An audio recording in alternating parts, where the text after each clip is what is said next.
Greetings fam, picture this. You hit print, step back, and moments later a full-color 3D model, a helmet, a multi-part prototype, or a detailed figurine emerges from a machine that's loud in speed but refined in detail. That's the vibe I felt when I went deep into researching Creality K2 Pro Combo 3D printer. And if you care about powerful, flexible 3D printing with multicolor and material options, you'll want to stay with me. Click the link in bio to check price, but first let's dig into whether this unit really delivers. I checked official spec sheets, third-party reviews, and real user feedback from creators and hobbyists to build an honest perspective.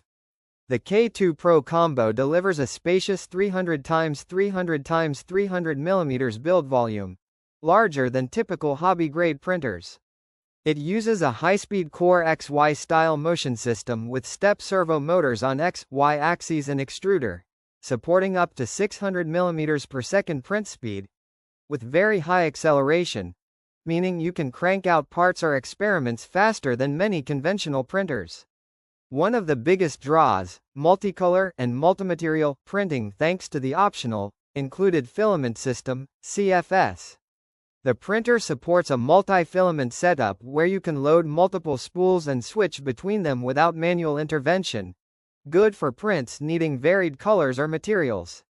The extruder is a dual-gear direct drive design, and nozzle temperature can reach up to 300 degrees Celsius, with a heated bed up to 110 degrees Celsius, giving you flexibility to use a range of filaments beyond just PLA, PETG, ABS, carbon fiber composites, etc.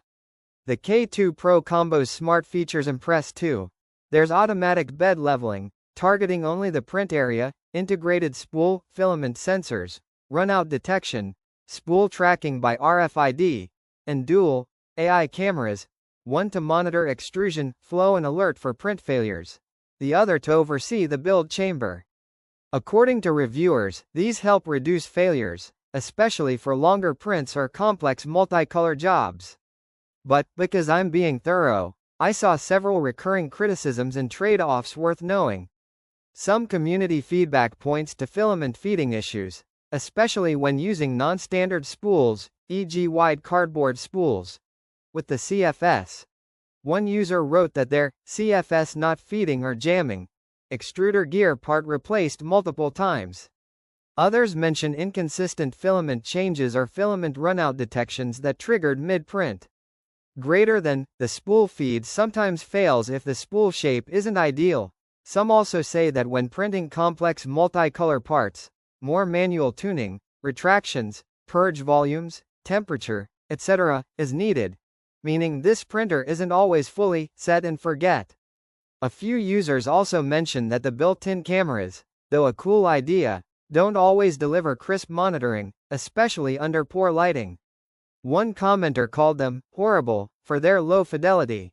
Additionally, because of the complexity, multi-filament, sophisticated motion, sensors, reliability and consistency seem to vary depending on filament type, spool quality, and how careful the user is with setup. So, is the K2 Pro Combo worth buying? In my researched opinion, yes, but with cautious optimism. If you're a hobbyist or pro who values large build volume, multicolor, multimaterial flexibility, high speed, and advanced features, and you don't mind a bit of tinkering or tuning, this printer offers a strong balance of power and versatility. If you expect flawless, hassle-free printing every time, especially with multicolor or composite materials, or you plan to use weird filament spools, understand there might be hiccups. But for creators ready to invest the effort, the K2 Pro Combo delivers impressive capability and is a solid pick. Click the link below for the best price.